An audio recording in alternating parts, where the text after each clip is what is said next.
আসসালামু আলাইকুম। অষ্টম শ্রেণীর সুপ্রিয় শিক্ষার্থীবৃন্দ, আশা করছি তোমরা সকলে ভালো আছো। আজকে শুরু করব আমরা তোমাদের ইতিহাস ও সামাজিক বিজ্ঞান বইয়ের 160 নম্বর পৃষ্ঠা থেকে। পণ্য বা দ্রব্য নির্বাচন ছক, এই ছকটি আজকে আমরা পূরণ করব। চলো শুরু করি।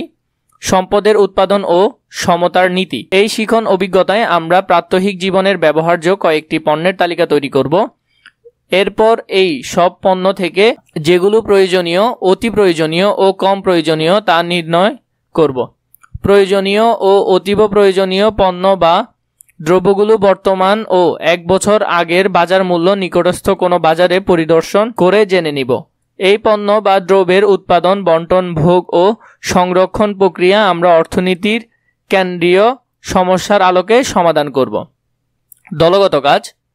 এখন চলো আমরা 5-6 জন নিয়ে একটি দল গঠন করে ফেলি।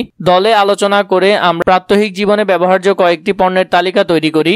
এগুলোর মধ্যে কোনগুলো অতীব প্রয়োজনীয়, প্রয়োজনীয় ও কম প্রয়োজনীয় তা নির্ণয় করে নিচের ছকটি পূরণ করি।